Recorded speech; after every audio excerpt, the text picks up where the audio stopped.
Hi everyone, আসসালামু আলাইকুম। Welcome to Piya Yasmin cooking world. আজ আপনাদের সঙ্গে শেয়ার করব আমের টকঝাল মিষ্টি আচার।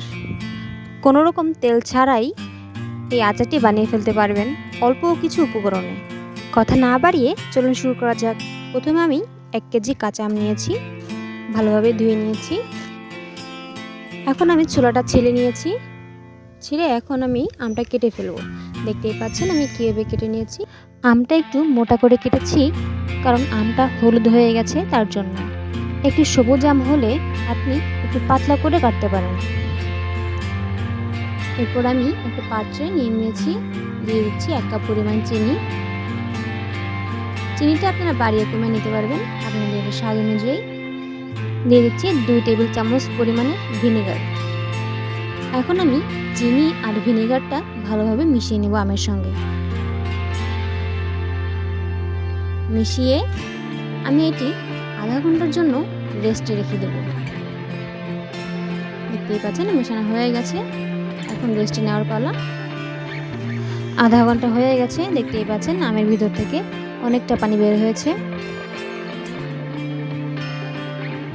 আমি এখানে কোনো তেল অ্যাড করব না, যে পানি আছে ওই পানিতেই আমি রান্নাটা শেষ করব। আচারের জন্য আমি কী মশলা নিয়েছি: শুকনো মরিচ, পাঁচফোড়ন, 2টা এলাচ ভেজে ভালো করে গুঁড়ো করে নেব। এখন আমি একটা কড়াইতে আমগুলো দিয়ে দিব। আমি এটা অল্প আঁচে রান্না করব, বেশি আঁচে রান্না করতে গেলে সবটা ভেঙে যাবে। আস্তে আস্তে এটি নাড়িয়ে চেড়ে নেব।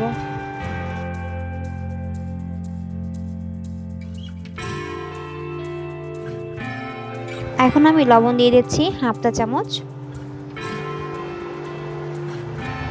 লবণটা ভালোভাবে মিশিয়ে নেব।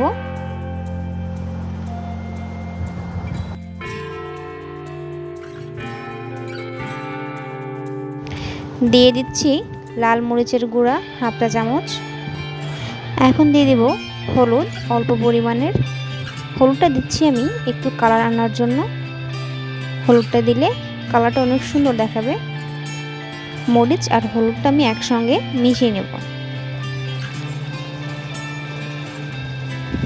দেখতেই পাচ্ছেন অনেকটা সিদ্ধ হয়ে এসেছে। এখানে আমি বেশি নাড়াচাড়া করব না, একটু সাবধানে নাড়াচাড়া করতে হবে, তা না হলে ভেঙে যাওয়ার সম্ভাবনা থাকবে। পানিটা অনেক টেনে এসেছে, খুব সাবধানে নাড়াচাড়া করতে হবে।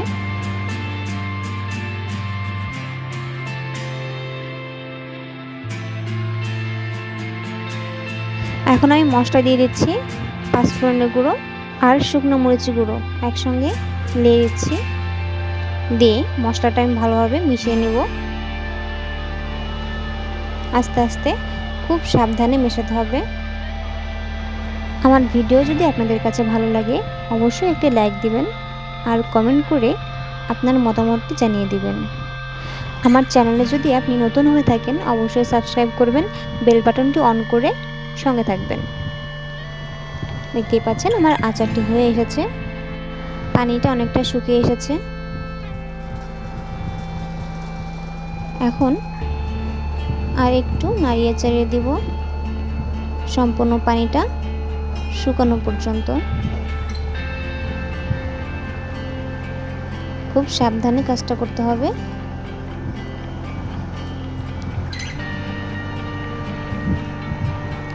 এখন আমি আমার আচারটি নামিয়ে ফেলবো, হয়ে এসেছে।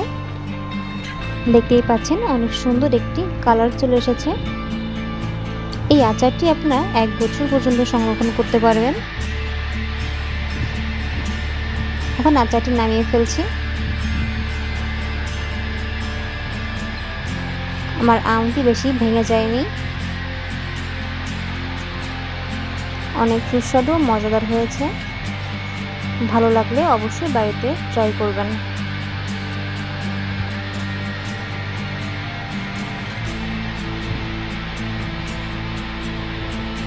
আজকে এই পর্যন্ত। আল্লাহ হাফেজ।